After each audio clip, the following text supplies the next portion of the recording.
What's going on, everybody? This is ODC, that's me, and I'm back with another action figure review. This is my review of the DC Universe Classics Collect and Connect figure, Atom Smasher. Now, I got this guy a couple days ago, I think 2 or 3 days ago, and I got him for a really good price on eBay. I got him for $30 shipped on eBay, and that was a really good price for a really well done Collect and Connect figure, I think. Yeah, so I mean, there's some sculpting on here. I would say he's not the most, doesn't have the most sculpting going on. There's a lot of just paint. Anti-Monitor has a lot more sculpting going on throughout his body, but this, I mean, as long as the character is accurate, that's fine with me. It's when inaccuracies are there, and then there's just a strict repaint is kind of a little bit lackluster. I'd rather, instead of having a repaint of a figure, I'd rather have a different character in general, or just a totally different look. But that's just me. I mean, to each their own. Anyway, he's pretty tall. He's not the tallest Collect and Connect figure, but he's pretty tall. He's I would say he's probably around average.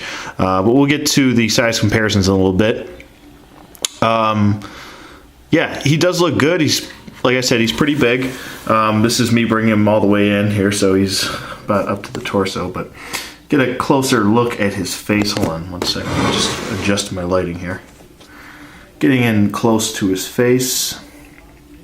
He was in very good condition. I do have to say that about whoever owned this.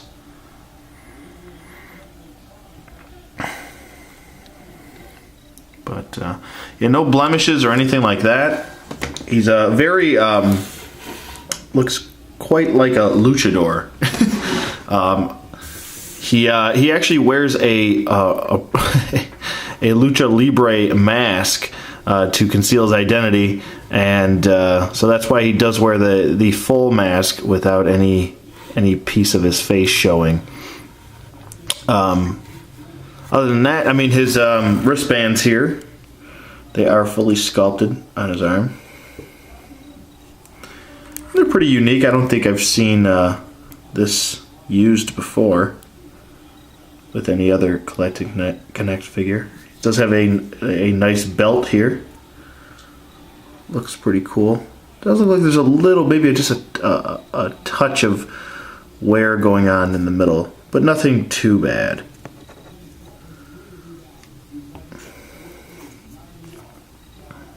Sorry, I got some football playing in the background. Got to figure out who's going to be seated for the playoffs here.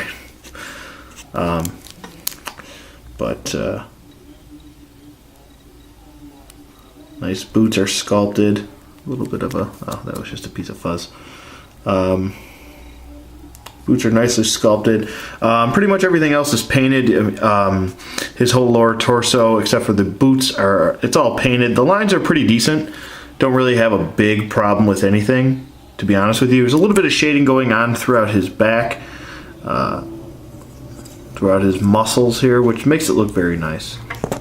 His collar here is sculpted, going all the way out throughout his back over here. Like I said, here's the face again. Getting real close. And it's just pretty much you see some, looks like some stress from the, or stretching from the, get some ridges here for the stretching of the mask. That's what I was trying to say. And his symbol looks nice. This is Atom symbol. It's pretty cool. As far as articulation goes, his head does move side to side.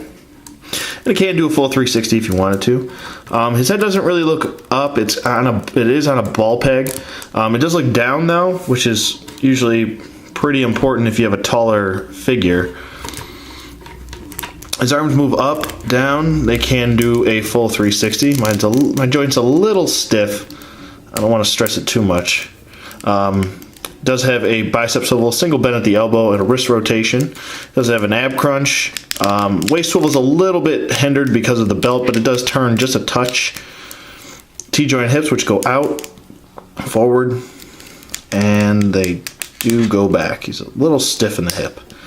Upper thigh swivel, single bend at the knee, and an ankle hinge. And he also does have an ankle rocker or pivot. It is there a little bit.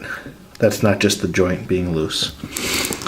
Some collect and connect figures do have, actually at least most of them, I would say the majority of them do have that ankle pivot to help them stand, which is really nice that they did that. It makes sense. I just wish every figure had it. It really does make or break.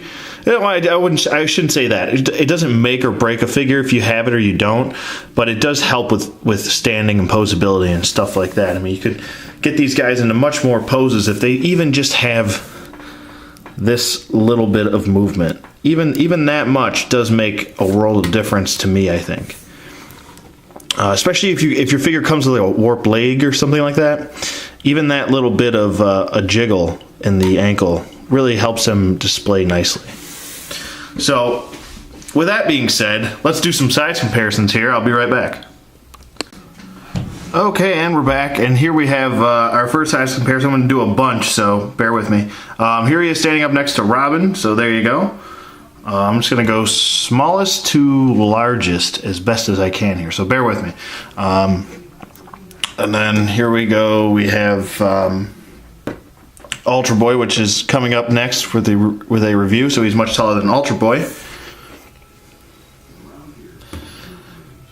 And we'll go next. We got, let's see, do Martian Manhunter. He's much taller than Martian Manhunter. And Ares is taller than Martian Manhunter, and he's obviously Atom Smasher, as you can see, is taller than him. Next, we'll go with Lead, and he's taller than Lead, and I know Lead's not really a collect and connect figure, but he's still a much taller figure and taller than Ares and Martian Manhunter and the rest. And we'll do Kilowog. He's a little bit taller than Kilowog. So, there you go with that. And finally, well actually, not finally, but there you go. Chemo is much taller than Atom Smasher there, so that's how, there's some size comparisons, and I'll do one more. This is me standing next to Atom Smasher, so there you go. Don't like that he's taller than me. Anyways, so he's a really cool figure. I would definitely suggest you picking him up. If you're trying to complete, if you're trying to do like a JLA setup or any type of Justice League setup, I think he fits in perfectly. And he's not he might not be the most important character to some of you, but he's important to me. He's also on the list, so check the description box below and I will show you what number I'm on, what number he is on the list, I guess. So yeah, so there we go. Happy about getting him. Do I recommend him? Yes, I do. If I had to rate him, I'm probably going to give him an 8. I think he's a pretty well done figure, and I do recommend him, like I said. So let me know what you guys think in the comments below. Rate, comment, subscribe, and I will see you guys on the flip side.